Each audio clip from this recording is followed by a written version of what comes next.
platform was spongy underfoot, and would give way sooner or later. He had the happy hope that the new acting curator, Crescens, would be standing on it when it did. The Thracian smiled at the thought, turned to face the east, and then raised hand to forehead, and promised to pour a libation to the rider god of his people, if only it would happen. As if in answer, a sliver of burning orange light appeared over the top of the hill behind the fort and made him blink. Dawn was coming, and the horseman was galloping through the heavens, his hound running alongside as they drove the stars from the sky and let the sun bring a fresh day to the world. A moment later he heard Crescens' voice raised in anger, bawling at one of the slaves for no good reason. "That's him, lord," the Thracian muttered. "Know you're busy, but the bastard has it coming." The little garrison was stirring. Apart from the centurion, whose quarters were set up against the far wall, no one had seen the officer for 3 days, or heard him since the last burst of singing on the second morning.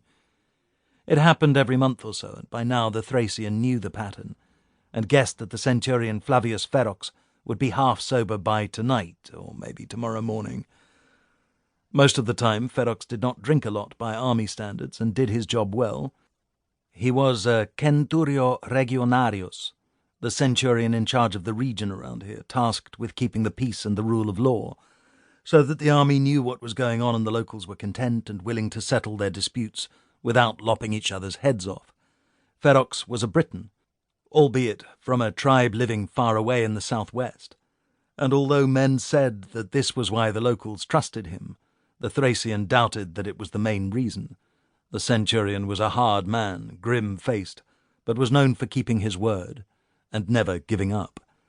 They told stories of how he had chased fugitives for weeks on end and over hundreds of miles, and almost always got them. Once he went to the far north in the dead of winter and came back with a young warrior accused of raping and murdering the wife of a Roman trader, and then testified at the trial on behalf of the captive, and proved that he was innocent and the Roman guilty. Not everyone thanked him for that, but the warrior's relatives did, and word spread that the centurion prized the truth. It did not matter too much, for they never caught the husband, who had slipped away to Gaul, protected by influential friends. The Thracian did not know whether any of this was true, for the army always had far more rumours than it had soldiers. Men also said that Ferox had once been a great hero, and perhaps that was true, for the harness he occasionally wore over his mail was heavy with disc-shaped phalerae, torques, and other awards for valour. Others whispered that he was unlucky, and that disasters seemed to happen when he was around, with legions cut to pieces by the Dacians and Germans. All that was long ago. Ferox had been at this outpost for 7 years, and nothing bad had happened. Nothing much had happened at all. The Thracian did not know whether a weakness for drink was why the centurion had been sent here in the first place, or whether the damp monotony since had turned him to it. Still, Ferox was a Briton, and they were an odd lot, so perhaps he liked this hole and was just prone to melancholy.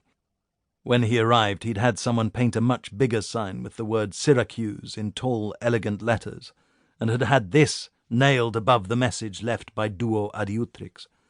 No one even pretended to know why.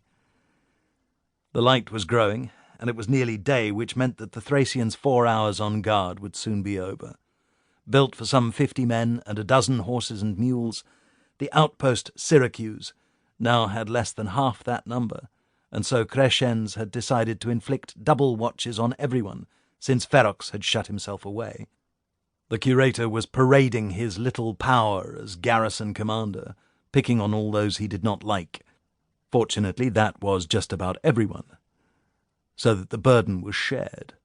The man had barely served 5 years, but looked eager, and could write in a clear hand, so would probably get promotion sooner or later, instead of this temporary post, which did not grant a man any permanent rank.